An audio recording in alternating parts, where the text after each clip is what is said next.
Órale, mi gente. Acomódense y sírvanse algo fuerte, porque la historia que les traigo hoy cala hasta los huesos. Es de esas que se cuentan en voz baja en las paradas de camiones, cuando el sol ya se metió y el diablo anda suelto. Pónganse cómodos, que este viaje es largo y lleno de curvas peligrosas. Mi nombre es Ramiro, Ramiro Acevedo, para servirles. La carretera ha sido mi vida, mi esposa, y a veces mi verdugo. He recorrido cada rincón de este México lindo y querido, desde la Rumorosa en Baja California hasta el último suspiro de la selva en Chiapas. Mi camión, un Kenworth del 98 al que apodo El Valiente, es más mi casa que la casita que tengo en Querétaro. En su cabina he reído, he llorado, he maldecido al gobierno y he rezado a todos los santos del calendario. Conozco el lenguaje del asfalto, el murmullo del motor cuando algo anda mal, el silbido del viento en el desierto que a veces parece traer lamentos de otras almas. Creía que lo había visto todo, que a mis 58 años ya no había nada bajo el sol o la luna que pudiera sorprenderme. Qué equivocado estaba. Esta historia, la que me pesa en el alma como una carga mal amarrada, comenzó en una de esas rutas que los mapas nuevos ya ni se molestan en dibujar. Una cicatriz de asfalto olvidada en el espinazo de la Sierra de Sonora, un atajo que los viejos como yo conocíamos, una promesa de ahorrarte unas buenas 4 horas de camino si tenías las agallas para meterte por ahí. Hacía años, fácil unos 15, que no me aventuraba por esa brecha. La autopista de cuota era más segura, más rápida si no te importaba dejar una buena lana en las casetas. Pero ese día, el tiempo era mi enemigo. Llevaba un cargamento de equipo médico para Hermosillo, y el cliente estaba, como decimos en el gremio, con el Jesús en la boca. Una tormenta se estaba formando en la sierra, una de esas de verano que convierten el cielo en una panza de burro negra y amenazante. Si no le metía pata, me iba a quedar atorado, y la multa por el retraso me iba a costar el sueldo de 2 semanas. Así que tomé la decisión. En el último paradero antes de la desviación, me eché un café cargado y 2 de pastor. El taquero, un chavo con más granos que el elote que vendía, me miró raro cuando le pregunté por el estado del camino viejo. «No, hombre, jefe», me dijo, limpiándose las manos en el mandil. «¿Pos a poco todavía se usa esa cosa? Dicen que espantan, que se aparece el diablo». Me reí. A mi edad, le había perdido el miedo a los espantos y al diablo lo traía de copiloto en cada curva cerrada. «El único diablo que me preocupa es el que firma los cheques, mijo», le contesté y le dejé una propina generosa. «Dios lo cuide», me dijo el muchacho, y por primera vez, su tono no era de burla, sino de una genuina preocupación que se me clavó un poquito en el pecho. Le resté importancia. El miedo es mal consejero en este oficio. Con la panza llena y el corazón envalentonado por la cafeína, giré el volante del Valiente y dejé atrás el asfalto liso y predecible de la autopista.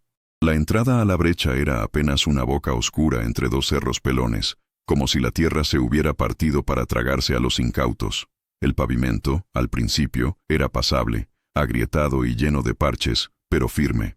El sol pegaba con una furia que hacía brillar el cofre como un espejo, y el aire acondicionado de mi camión luchaba por mantenerme en el mundo de los vivos. A los lados, el paisaje era una pintura de ocres y verdes secos. Saguaros imponentes levantaban sus brazos al cielo como profetas desesperados, y de vez en cuando, un coyote flaco se cruzaba en el camino y me miraba con ojos amarillos llenos de una sabiduría antigua y hambrienta. El silencio era casi total, roto solo por el rugido constante de mi motor Cummins, un monstruo de 450 caballos que era música para mis oídos. No había otros vehículos, ni de ida ni de vuelta. Era el rey de mi propio y desolado reino. Llevaría unas 2 horas en ese trance, con la mente puesta en la carretera y en la cumbia de Rigo Tobar que sonaba bajito en la radio, cuando el paisaje empezó a cambiar.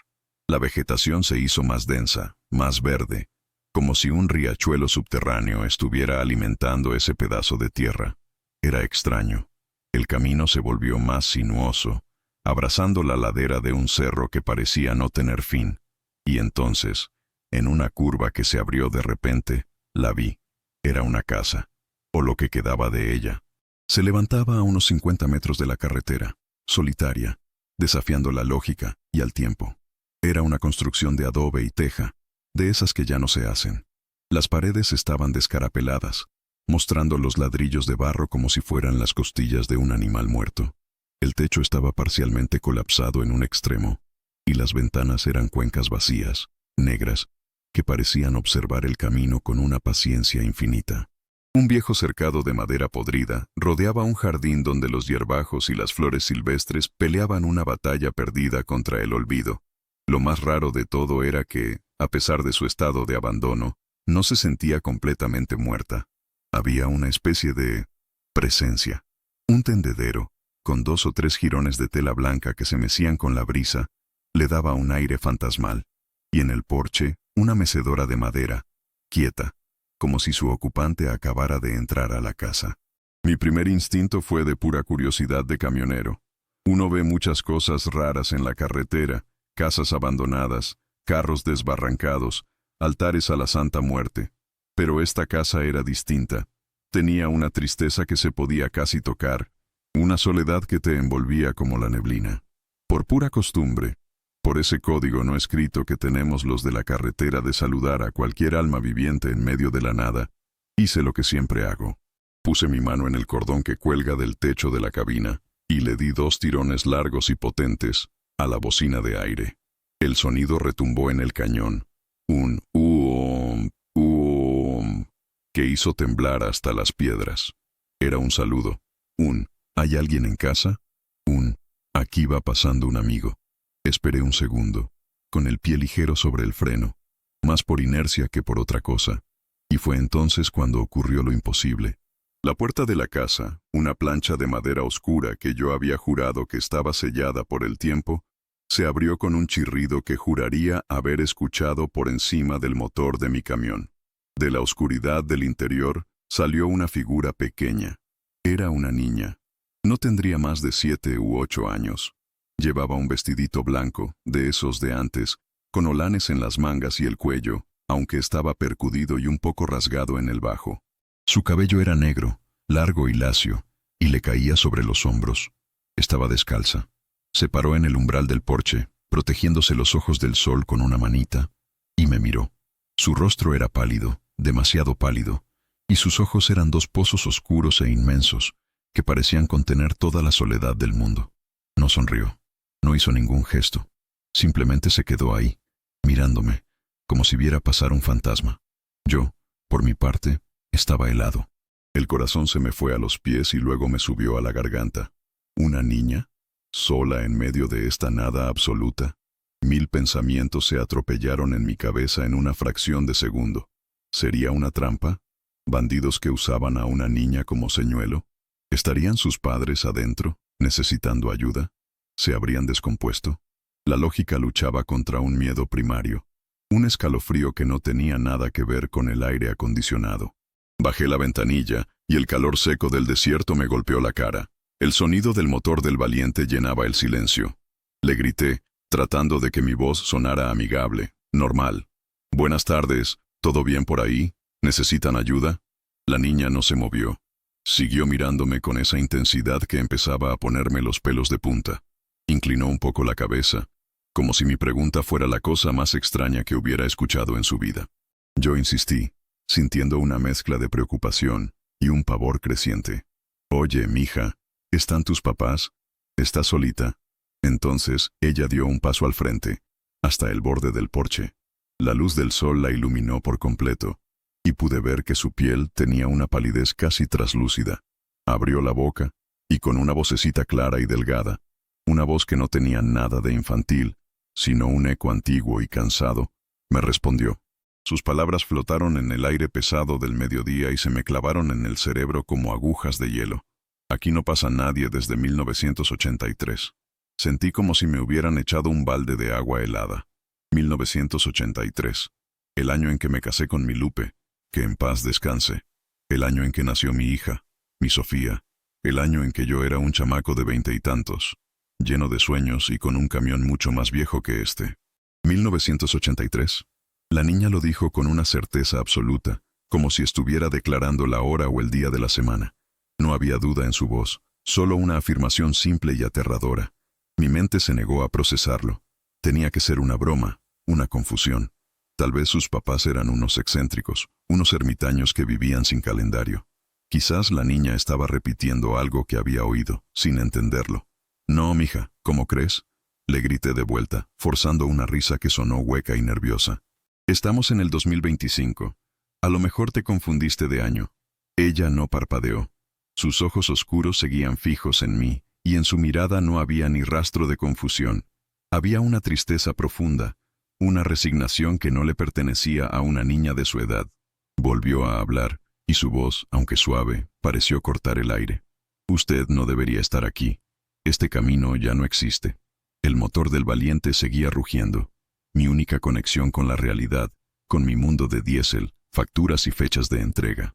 Pero en ese momento, el rugido parecía lejano, amortiguado, como si viniera de otro lugar. El mundo se había encogido a esa casa ruinosa, a esa niña imposible y a sus palabras que desafiaban toda lógica.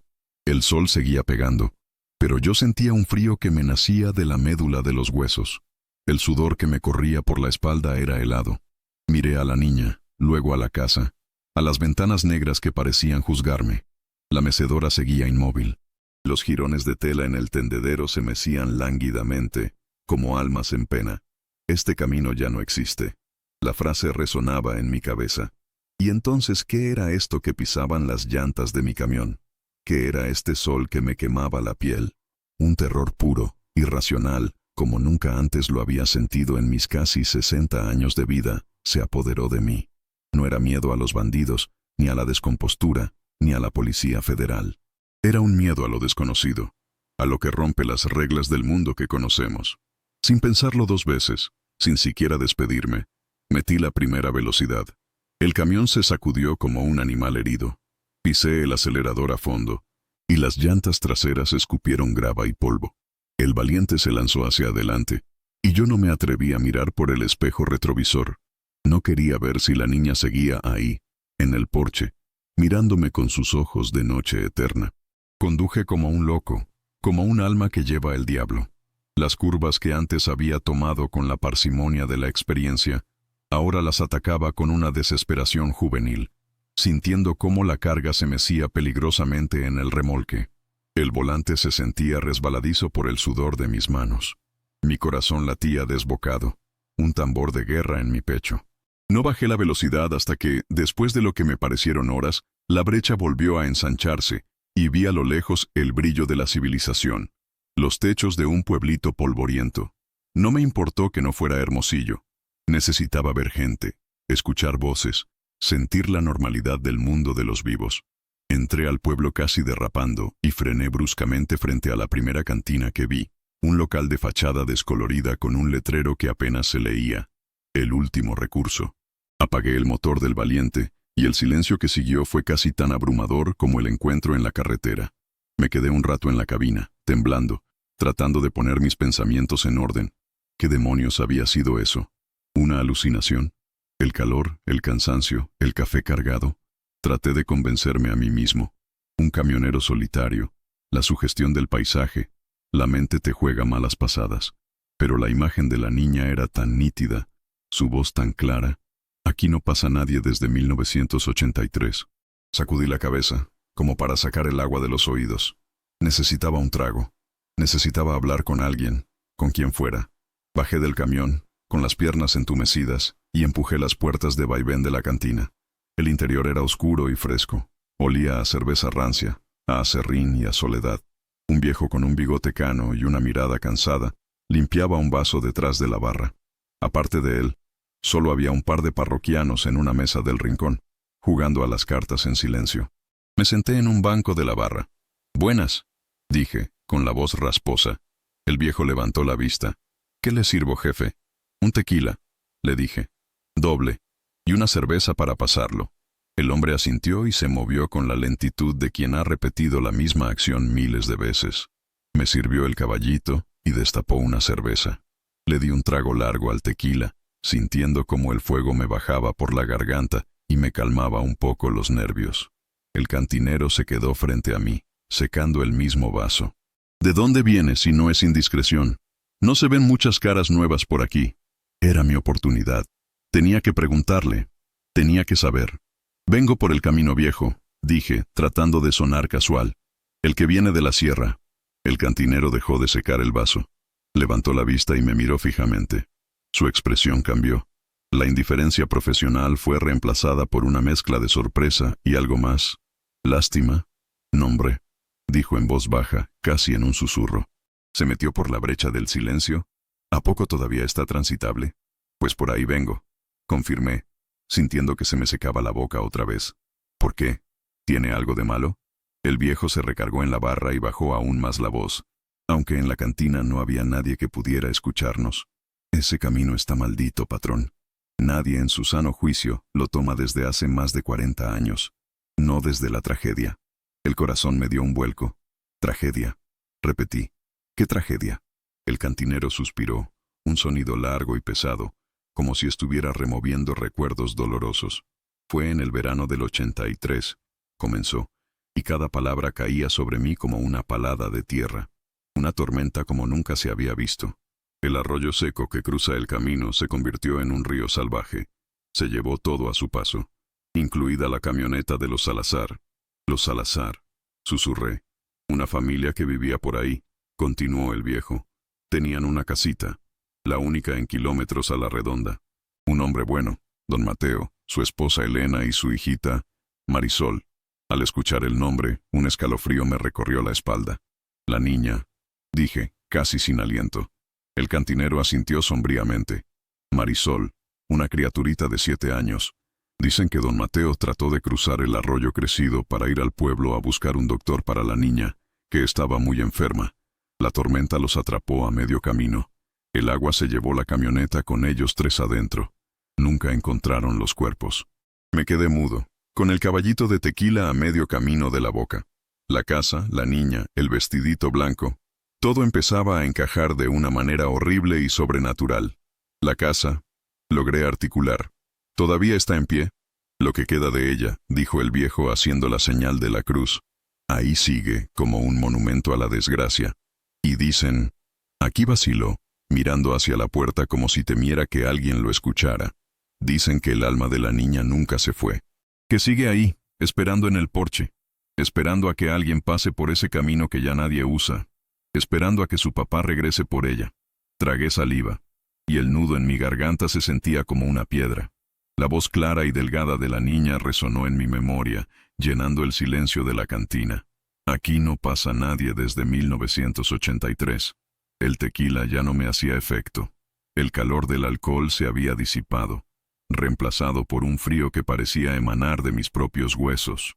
Miré al cantinero, cuyo rostro curtido por el tiempo ahora parecía el de un profeta del apocalipsis. Su nombre, según un viejo calendario de una cervecería colgado en la pared, era Eladio. Don Eladio. Él me devolvió la mirada, una mirada que comprendía mi terror porque era un miedo compartido, un folclore local convertido en una verdad innegable para los habitantes de aquel pueblo olvidado por Dios que descubrí se llamaba San Lamento. Un nombre que le venía como anillo al dedo. Así que, ¿es una leyenda?, pregunté, aunque la palabra sonaba estúpida y vacía en mi propia boca. Quería, necesitaba, que él me dijera que sí, que eran cuentos de viejas para asustar a los niños, que yo era solo otro forastero sugestionado por la soledad del camino. Don Eladio negó lentamente con la cabeza. Una leyenda nace de algo real, patrón, y lo que pasó en esa casa fue muy real. Yo era un jovencito cuando ocurrió la desgracia. Todo el pueblo subió a buscar a los Salazar, días enteros. Encontramos pedazos de su camioneta Ford, una llanta, un asiento, pero de ellos nada, como si la tierra se los hubiera tragado.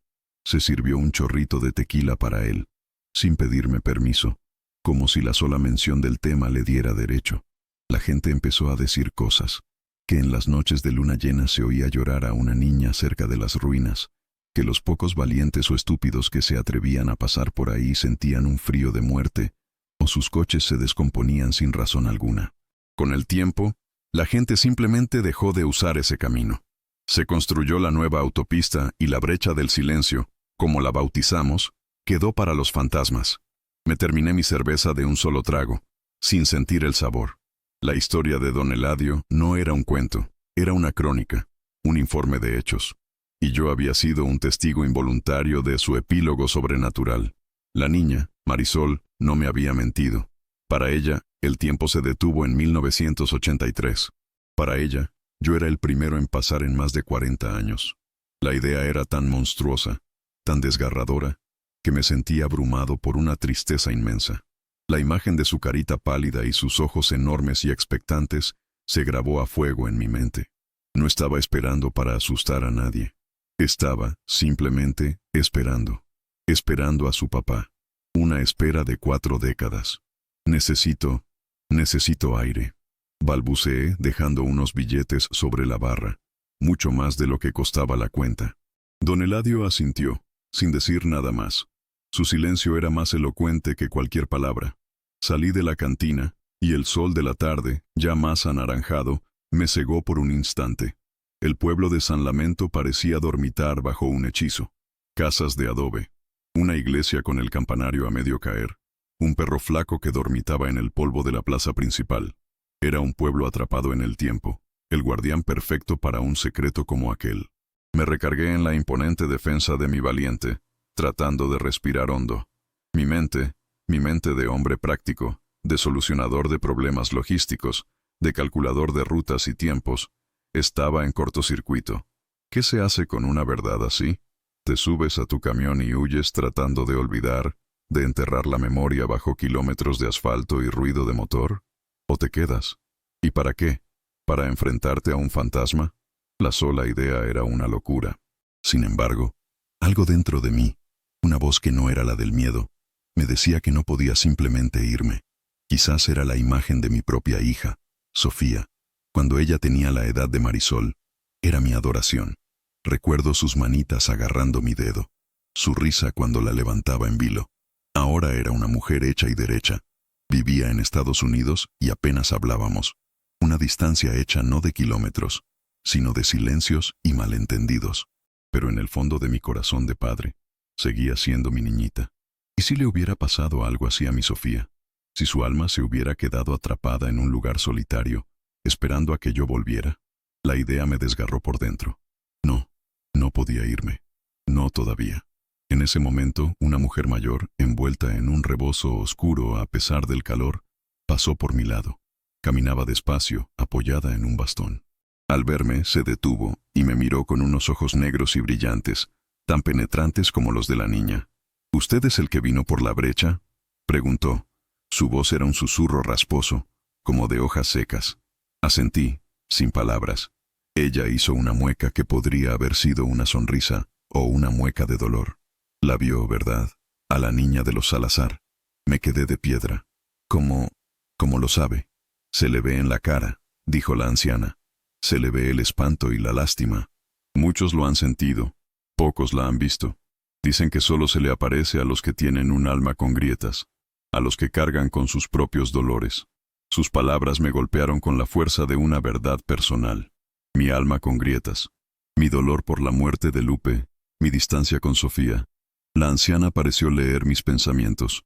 Esa pobre alma no descansa porque tiene un pendiente, una promesa no cumplida.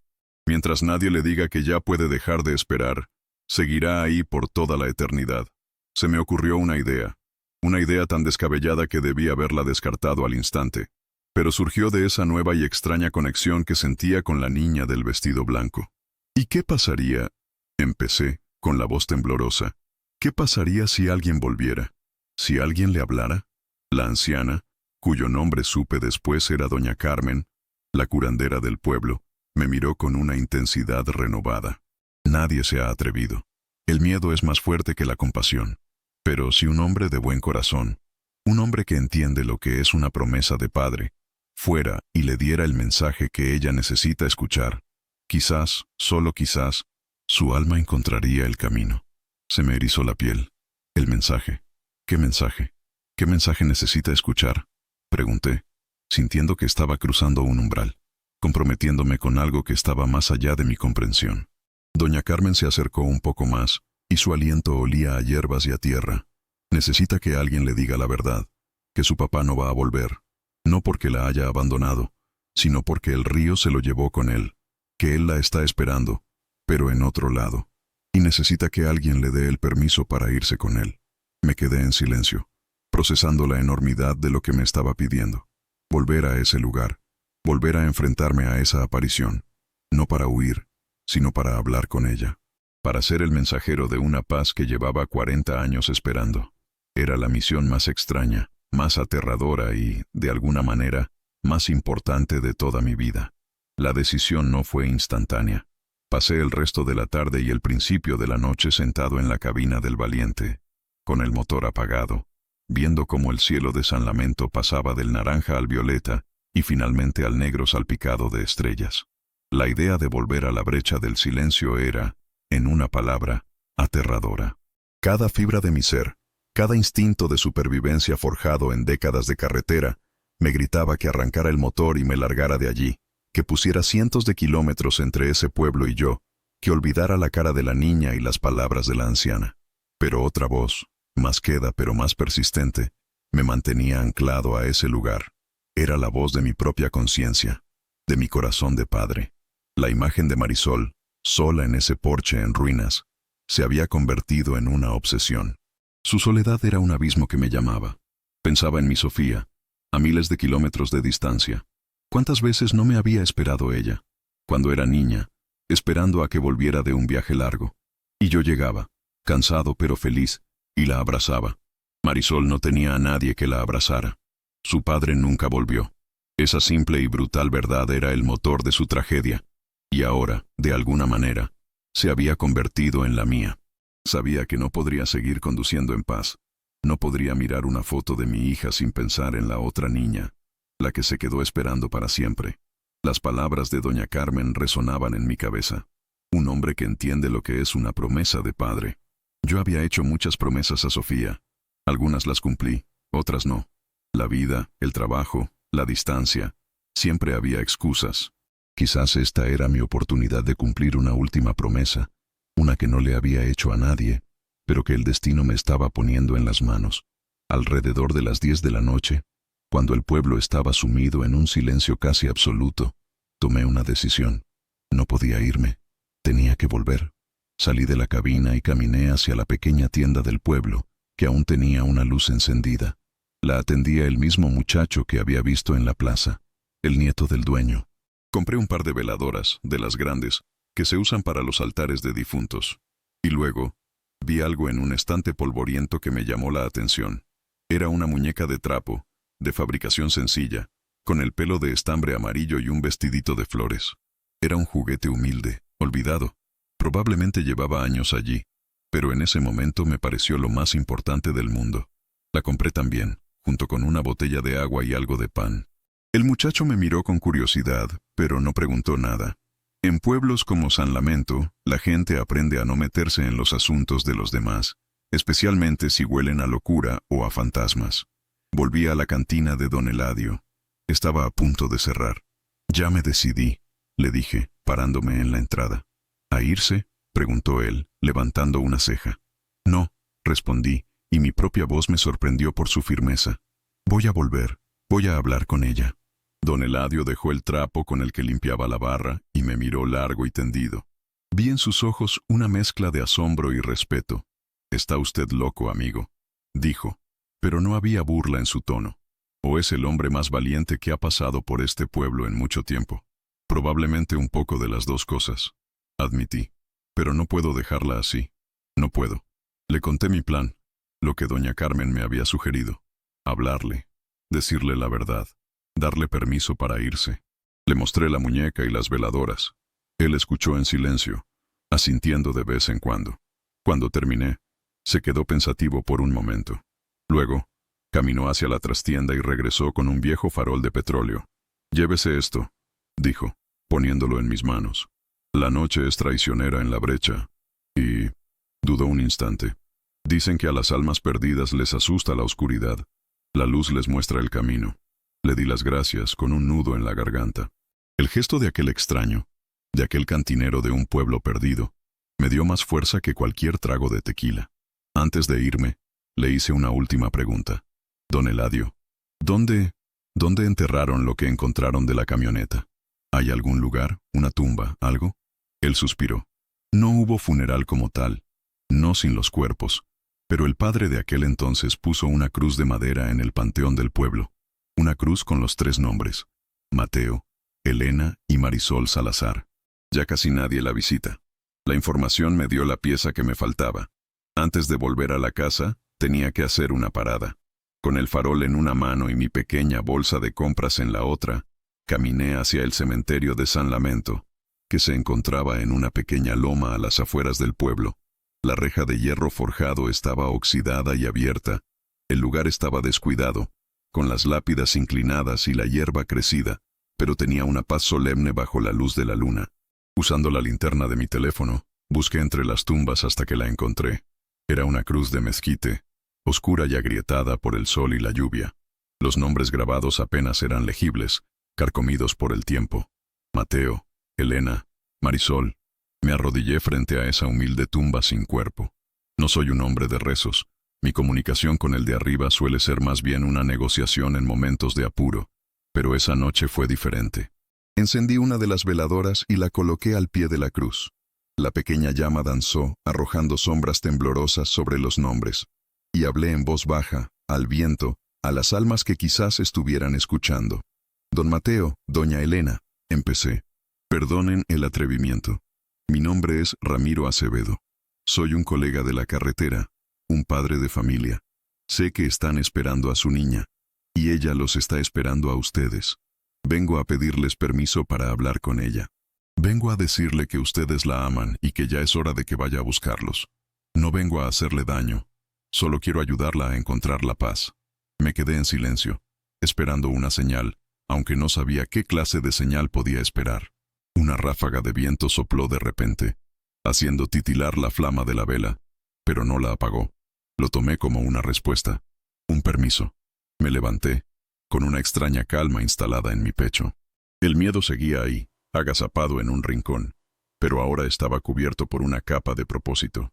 Ya no era un camionero asustado, era un mensajero, un embajador entre el mundo de los vivos y el de los muertos. Regresé al valiente. Arranqué el motor, y su rugido familiar fue un consuelo. Giré el camión en la calle principal de San Lamento y enfilé de nuevo hacia la oscuridad, hacia la boca de la brecha del silencio. Esta vez no iba huyendo, iba a cumplir una promesa. El viaje de regreso por la brecha del silencio fue una experiencia completamente diferente. La oscuridad era total, absoluta, solo rota por los potentes faros del valiente, que cortaban la noche como dos cuchillos de luz.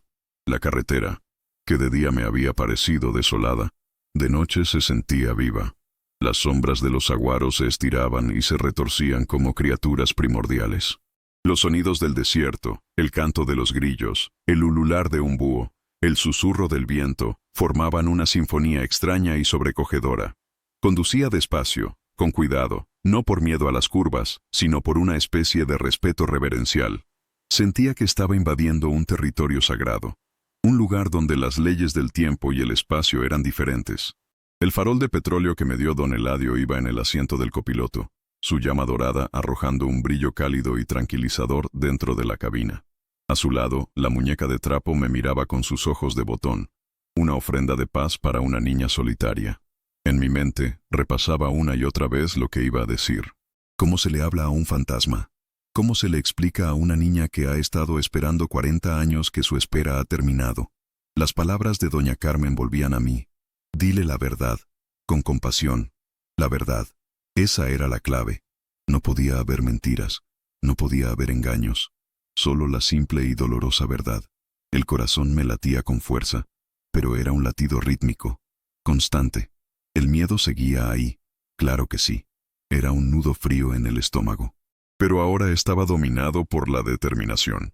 Tenía una misión, un propósito definido, y como Napoleon Hill hubiera dicho, un hombre con un propósito definido puede mover montañas, o en mi caso, quizás calmar a un espíritu. Finalmente, después de lo que pareció una eternidad, vi la silueta de la casa recortada contra el cielo estrellado. Se veía aún más tétrica de noche, una mancha de oscuridad más profunda en la penumbra. Frené el camión a una distancia prudente, a unos 100 metros de la entrada del camino que llevaba al porche. Apagué el motor. El silencio que cayó fue ensordecedor. Me quedé sentado por un minuto, respirando hondo, juntando todo el valor que tenía. Luego, abrí la puerta de la cabina. Tomé el farol encendido. la muñeca y la otra veladora. El aire de la noche era fresco, con un olor a tierra húmeda y a ozono, como si amenazara con llover. Comencé a caminar hacia la casa. Mis botas de trabajo crujían sobre la grava del camino. Un sonido profano en medio de aquel silencio sepulcral. Cada paso era un esfuerzo de voluntad. La casa parecía crecer a medida que me acercaba. Sus ventanas vacías me observaban como cuencas oculares de una calavera gigante. Llegué al desvencijado cercado de madera. La puerta estaba caída de sus goznes. La empujé con el pie y entré al jardín de hierbajos. La luz del farol danzaba sobre las ruinas, creando sombras que se movían y jugaban con mi mente. Vi el tendedero, con los mismos jirones de tela blanca, ahora inmóviles en el aire quieto de la noche, y vi la mecedora en el porche, vacía, esperando. Me paré al pie de los escalones del porche. El corazón me martilleaba contra las costillas. Marisol, dije en voz alta. Mi voz sonó extraña, temblorosa, pero clara en la quietud de la noche. Marisol Salazar, ¿estás aquí? No hubo respuesta. Solo el silencio. Mi nombre es Ramiro. Continué, subiendo el primer escalón. Soy un amigo. No tienes que tener miedo. Subí el segundo escalón.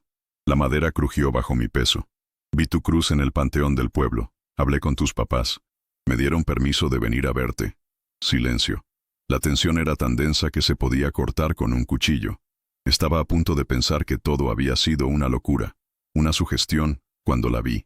No apareció de repente, como en las películas de terror. Fue más sutil. La oscuridad en el umbral de la puerta pareció hacerse más profunda, más sólida. Y de esa oscuridad, la figura de la niña se materializó lentamente, como un recuerdo tomando forma. Estaba ahí, de pie en la entrada, con su mismo vestidito blanco, su pelo negro y sus ojos inmensos y oscuros. No parecía un fantasma violento ni una aparición monstruosa. Parecía, simplemente, una niña triste y perdida. No me miró a mí directamente, sino al farol que yo sostenía. La pequeña llama se reflejaba en sus ojos, 2 puntos dorados en la oscuridad. «¿Quién es usted?», preguntó. Su voz era la misma, delgada y antigua, pero ahora tenía un matiz de curiosidad, de sorpresa. Ya no estaba declarando un hecho. Estaba haciendo una pregunta. «Soy Ramiro», repetí, manteniendo mi voz lo más suave y calmada que pude. Di el último paso y me paré en el porche, a unos metros de ella. No sentí un frío de tumba, como decían las leyendas. Sentí una profunda melancolía, una tristeza que lo impregnaba todo. «Soy trailero. Pasé por aquí esta tarde». «Nadie pasa por aquí», respondió ella, repitiendo su letanía, pero esta vez sonaba menos a una certeza y más a una duda. «Yo pasé, Marisol. El camino todavía existe, aunque está muy viejo y olvidado. Y yo pasé por aquí». Ella inclinó la cabeza, procesando mis palabras. «¿Por qué volvió?» «Volví por ti», le dije. Y en ese momento, supe que era la verdad más pura que había dicho en años. «Volví porque me di cuenta de que estabas esperando a alguien».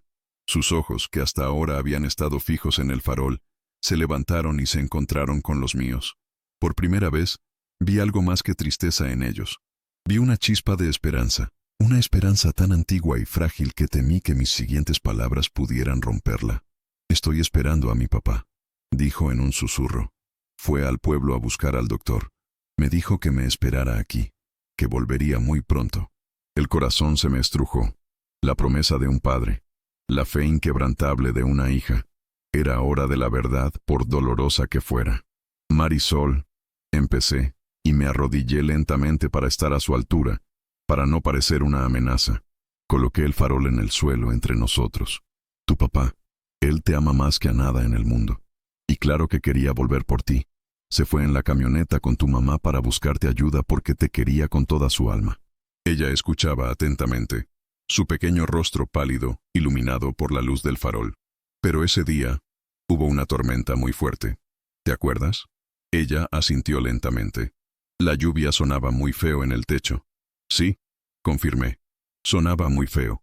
Y el arroyo que está cerca de aquí creció mucho. Se hizo un río muy grande y muy fuerte.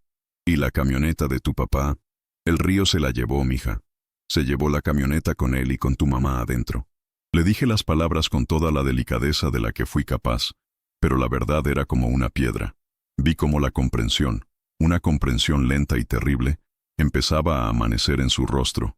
Sus ojos se llenaron de una nueva clase de dolor, no el de la espera, sino el del entendimiento. No, susurró. Él me dijo que volvería. Y lo hará, mi niña. Le dije. Y aquí estaba la parte más importante del mensaje de doña Carmen. Él te está esperando, pero te está esperando en otro lugar. Un lugar donde ya no hay tormentas, ni enfermedades, ni tristeza. Él y tu mamá están juntos. Y te están esperando a ti. Pero no podían venir a buscarte. Tenía que venir alguien más a darte el recado. El silencio que siguió fue profundo, preñado de 40 años de espera. Lágrimas, unas lágrimas que parecían hechas de luz de luna, comenzaron a rodar por sus mejillas pálidas. No eran lágrimas de terror, sino de liberación. Entonces, extendí mi mano y le ofrecí la muñeca de trapo. Te traje un regalo, le dije, para tu viaje. Ella miró la muñeca, luego a mí. Lentamente, muy lentamente, extendió su manita, que era casi traslúcida, y rozó el juguete. No lo tomó, pero el gesto fue suficiente. Una sonrisa, la primera que le veía, una sonrisa pequeña y temblorosa, se dibujó en sus labios. Gracias, susurró, y entonces empezó a desvanecerse. No de golpe, sino gradualmente, como el humo de una vela al apagarse. Su figura se volvió más y más transparente, hasta que solo fue un contorno brillante, y luego, nada. Solo la oscuridad en el umbral de la puerta. Me quedé arrodillado en el porche, con la muñeca en la mano, temblando, pero no de miedo. Sentí una paz inmensa, una sensación de deber cumplido que me llenó por completo. Encendí la segunda veladora y la dejé junto al farol, en el lugar donde ella había estado, una luz para guiarla en su camino. Me levanté, y al darme la vuelta, noté algo. La mecedora, que había estado inmóvil todo el tiempo, se mecía suavemente, como si alguien acabara de levantarse de ella. Era un adiós, un gracias. Me alejé de la casa sin mirar atrás. Caminé de regreso al valiente bajo el manto de estrellas, sintiéndome más ligero, como si me hubieran quitado un peso de encima. No solo el peso de la historia de Marisol, sino también parte de mi propio lastre, de mis propias tristezas. Arranqué el motor y el sonido familiar me ancló de nuevo a mi realidad. Di la vuelta y enfilé hacia la salida de la brecha, hacia San Lamento. El viaje de vuelta fue tranquilo. El amanecer me sorprendió justo cuando llegaba a las primeras casas del pueblo. El cielo se tiñó de rosa y oro, y sentí que estaba viendo el mundo por primera vez. Aparqué el camión frente a la cantina de don Eladio. Él ya estaba abriendo. Al verme salió a la calle. No preguntó nada, solo me miró a los ojos, y supe que él sabía. ¿Se fue? Fue todo lo que dijo. Asentí. Se fue a encontrar con sus papás. Una sonrisa genuina iluminó el rostro curtido del viejo. Puso una mano en mi hombro. Gracias, amigo, dijo. Le ha hecho un favor a este pueblo, y a esa pobre alma. Entré a la cantina y me tomé un café, el mejor café que he probado en mi vida. Mientras estaba ahí, entró doña Carmen. Me miró con sus ojos sabios y asintió, como si hubiera visto todo desde lejos. El alma de un padre es un ancla fuerte, dijo, pero a veces hay que saber cuándo soltarla. Lo hiciste bien, camionero. Pasé esa mañana en San Lamento, no como un forastero asustado, sino como un vecino, un mecánico joven llamado Beto, que al principio me había mirado con escepticismo. Me ayudó a revisar el camión. No le encuentro nada malo, jefe, dijo rascándose la cabeza. Parece que nomás se le ahogó el miedo. Nos reímos. Le pagué generosamente y le agradecí. Antes de irme, volví al cementerio. La veladora que había dejado en la cruz de los Salazar se había consumido por completo. Dejé allí la muñeca de trapo, apoyada en la madera. Era su lugar. Finalmente, a mediodía, me despedí de don Eladio y de doña Carmen.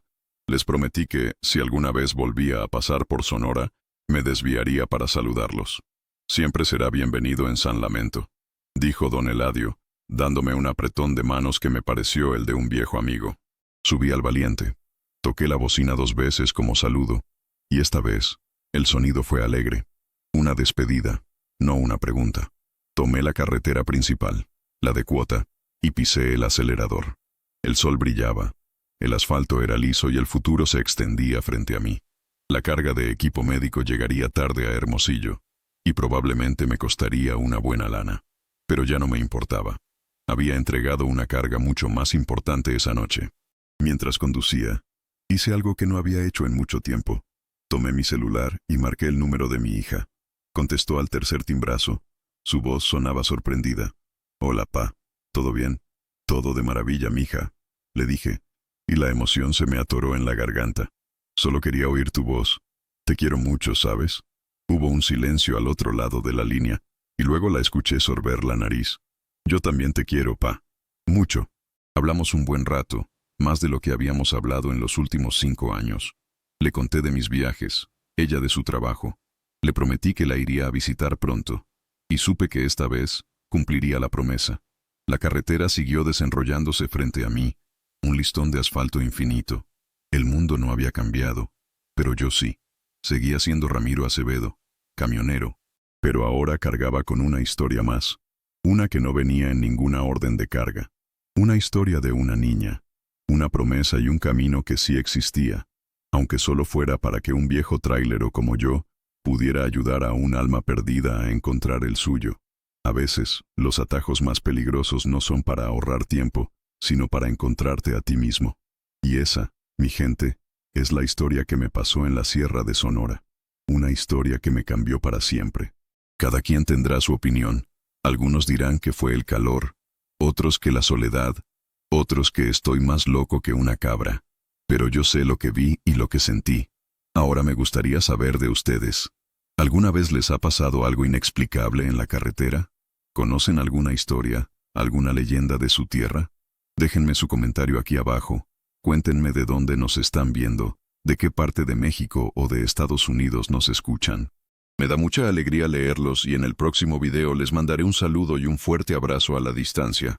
No se olviden de dejar su like si esta historia les gustó y de compartirla con sus amigos y familiares. Cuídense mucho en esas carreteras de la vida y nunca dejen de saludar. Nunca se sabe qué alma solitaria puede